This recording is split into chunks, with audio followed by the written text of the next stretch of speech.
তার ভিতরে একটা আলাদা একটা ভাব চলে আসলো, জীবন আসা আসা ভাব।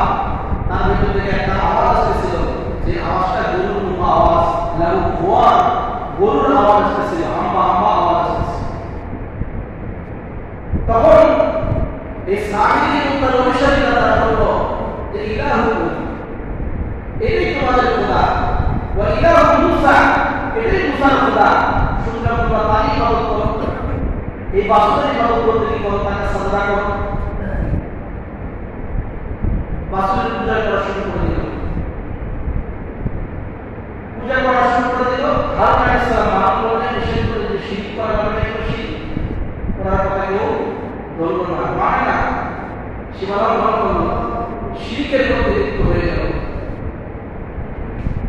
মুসা আলাইহিস সালাম পর্বত থেকে ফিরে আসেন, কিতাব নিয়ে এসে দেখেন জাতি বাস্তু পূজার মধ্যে লিপ্ত হয়েছে। এসে দেখেন এই বনি ইসরাইলের লোকেরা তারা সেবাবন্ধ করে ফেলেছে। মুসা আলাইহিস সালাম বললেন, ওয়া ইয ক্বালা মুসা লিকওমিহি ইয়া কওমি ইন্নাকুম যালামতুম আনফুসাকুম বিইত্তিখাযিকুম ইজলা। মুসা আলাইহিস সালাম তার কওমকে সম্বোধন করে বললেন, দেখো তোমরা নিজেরাই নিজেদেরকে ধ্বংস করেছো। ইন্নাকুম যালামতুম আনফুসাকুম বিইত্তিখাযিকুম ইজলা, বাসু পূজা করার মাধ্যমে তোমরা নিজেরাই নিজেদের উপরে কি করেছো, জুলুম করেছো। ফাতুবু ইলা রাব্বিকুম ফাকতুলু আনফুসাকুম, সুতরাং তোমরা তোমাদের রবের কাছে তওবা করো, ফাকতুলু আনফুসাকুম, নিজেরাই নিজেদেরকে হত্যা করো। ইসলামী শরীয়তে কিছু বিধান আছে, হুদুদের ইখতিসাসের বিধান। কেউ যদি কোনো ব্যক্তি যদি ইচ্ছাকৃতভাবে একজন ব্যক্তিকে হত্যা করে, তাহলে নিয়ম হচ্ছে তাকে হত্যা করে ফেলবে।